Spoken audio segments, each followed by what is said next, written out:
Hi ഫ്രണ്ട്സിലോ സന്നിധി സ്വർഗീയമേ അത് സന്തോഷത്തിനതുല്യതയേ ദൈവത്തിൻ സാന്നിധ്യം വിജയമേകിടും അത് ചെന്നിടത്തൊക്കെയും വിജയമേകിടും ദൈവത്തിൻ സാന്നിധ്യം വിജയമേകിടും അത് ചെന്നിടത്തൊക്കെയും വിജയമേകിടും പ്രചേതയിൽ നിന്നു വിജയം നേടിയിടും അത് ചെന്നിടത്തൊക്കെയും വിജയമേകിടും വസ്ത്രം വിട്ടോടിയാലും വിജയം നേടിയിടും അത് ചെന്നിടത്തൊക്കെയും വിജയമേകിടും അന്യദേവന്മാരിലും വിജയം നേടിയിടും അത് ചെന്നിടത്തൊക്കെയും വിജയമേകിടും കുണ്ടറയെ തകർത്ത് വിജയം നേടിയിടും അത് ചെന്നിടത്തൊക്കെയും വിജയമേകിടും ദൈവത്തിൻ സന്നിധി സ്വർഗീയമേ അത് സന്തോഷത്തിനതുല്യതയേ ദൈവത്തിൻ സാന്നിധ്യം വിജയമേകിടും അത് ചെന്നിടത്തൊക്കെയും വിജയമേകിടും ഫറവോനിലും വിജയം നേടിയിടും അത് ചെന്നിടത്തൊക്കെയും വിജയം നേടിയിടും ഇസ്രായേലിലും വിജയം നേടിയിടും അത് ചെന്നിടത്തൊക്കെയും വിജയമേകിടും അധികാരത്തിലേറെ വിജയമേകിടും അത് ചെന്നിടത്തൊക്കെയും വിജയമേകിടും കർത്താവെ ആരാധിച്ചു വിജയം നേടിയിടും അത് ചെന്നിടത്തൊക്കെയും വിജയം നേടിയിടും ദൈവത്തിൻ സന്നിധി സ്വർഗീയമേ അത് സന്തോഷത്തിനതുല്യതയേ ദൈവത്തിൻ സാന്നിധ്യം വിജയമേകിടും അത് ചെന്നിടത്തൊക്കെയും വിജയമേകിടും ദൈവത്തിൻ സാന്നിധ്യം വിജയമേകിടും ചെന്നിടത്തൊക്കെയും വിജയം നേടിയിടും 2 വർഷം കഴിഞ്ഞപ്പോൾ ഫറവോൻ ഒരു സ്വപ്നം കണ്ടു. തൻ്റെ ഹൃദയം വ്യാകുലപ്പെട്ടു. തനിക്ക് സ്വസ്ഥതയില്ലാതെ. പക്ഷേ ആ മിസ്രൈം ദേശത്തിലെ മന്ത്രവാദികളെയും ജ്ഞാനികളെയൊക്കെ അദ്ദേഹം വിളിച്ചു വരുത്തി. ഞാനിങ്ങനെ ഇന്ന പ്രകാരം സ്വപ്നം കണ്ടിരിക്കുകയാണ്, അതിൻ്റെ അർത്ഥം നിങ്ങൾ പറഞ്ഞു തരണമെന്ന് പറഞ്ഞു. അങ്ങനെ ആ ഫറവോൻ തൻ്റെ സ്വപ്നം അവരോട് പറഞ്ഞു. എന്നാൽ അവർക്ക് ആർക്കും അതിൻ്റെ അർത്ഥം പറയാനായിട്ട് സാധിച്ചില്ല. അങ്ങനെ ഇരിക്കുമ്പോഴാണ് നമ്മുടെ പാനപാത്രവാഹകനായ പ്രമാണിയുണ്ടല്ലോ, അദ്ദേഹം പെട്ടെന്ന് യോസഫിനെ അങ്ങ് ഓർത്തു. യജമാനോട് പറയാണ്, യജമാനെ, ഞാൻ ഇന്ന് എൻ്റെ തെറ്റ് ഓർക്കുകയാണ്. ഞാൻ കുണ്ടറയിൽ കിടന്ന സമയത്ത് അപ്പക്കാരുടെ പ്രമാണിയും ഞാനും ഒരു ദിവസം വെവ്വേറെ സ്വപ്നം കണ്ടു. അപ്പോൾ അവിടെ ഒരു എബ്രായ യൗവനക്കാരുണ്ടായിരുന്നു. അദ്ദേഹമാണ് ഞങ്ങളുടെ സ്വപ്നത്തിൻ്റെ അർത്ഥമൊക്കെ വ്യാഖ്യാനിച്ച് തന്നത്. മാത്രമല്ല അത് ആ അർത്ഥം പറഞ്ഞതുപോലെ തന്നെ അങ്ങനെ സംഭവിക്കുകയും ചെയ്തു. ഞാൻ വീണ്ടും എൻ്റെ സ്ഥാനത്തേക്ക് വരികയും അപ്പക്കാരുടെ പ്രമാണിയെ തൂക്കിക്കളയുകയും ചെയ്തുവല്ലോ എന്ന് തൻ്റെ യജമാനോട് പറയുകയുണ്ടായി.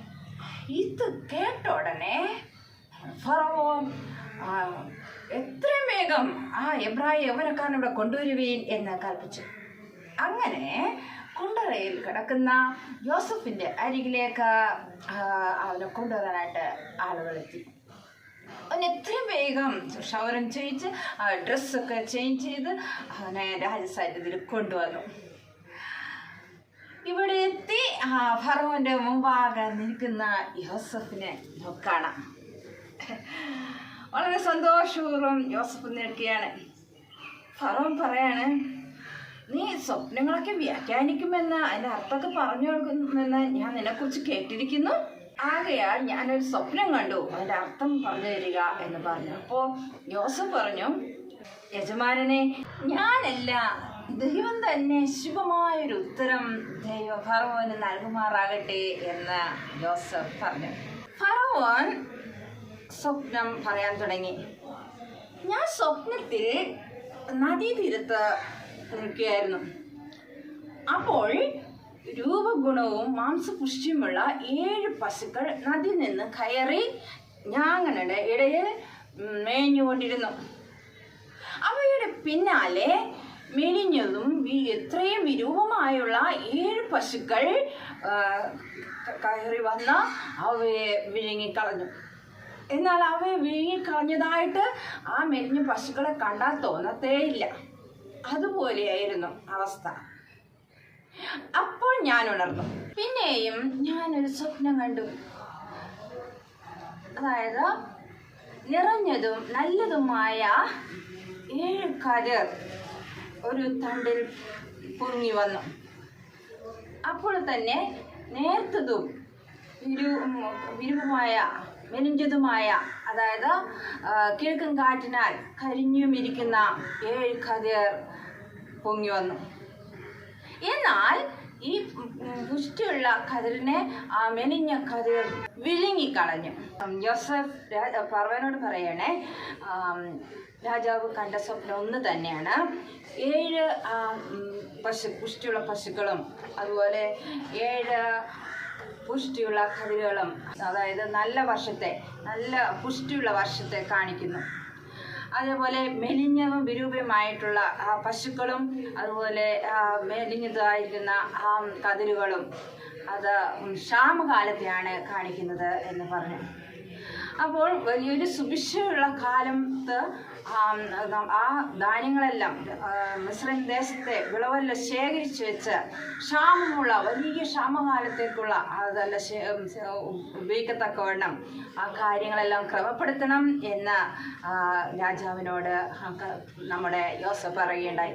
അതിനുവേണ്ടി ജ്ഞാനിയും വിവേകിയുമായ ഉത്തമനായ ഒരു വ്യക്തിയെ രാജാവ് തന്നെ ഏർപ്പെടുത്തണം എന്ന് പറയുകയുണ്ടായി. അങ്ങനെ വീണ്ടും 2 പ്രാവശ്യം ഈ സ്വപ്നം കാണാനായിട്ടുള്ള കാര്യം തന്നെ വലിയവനായ ദൈവം ഈ നടപ്പിൽ വരുത്താൻ ഇത് തീരുമാനിച്ചിരിക്കുകയാണ്. എത്രയും വേഗം അത് സംഭവിക്കുന്നതുമാകുന്നു എന്ന് യോസഫ് ആ കാര്യം ഫറവോനോട് പറയുകയുണ്ടായി.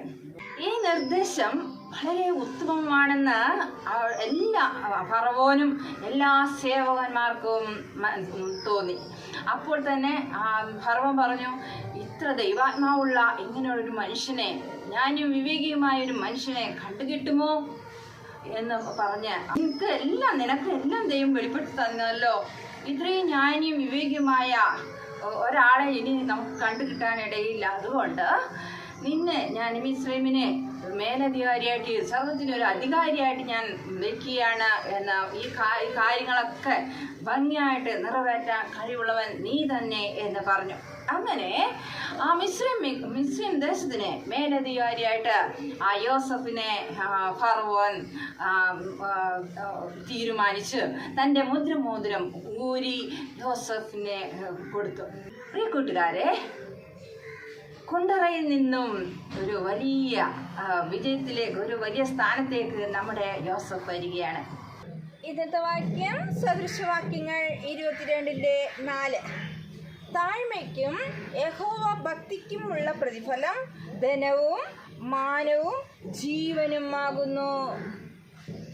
സദൃശവാക്യങ്ങൾ 22:4. God bless you.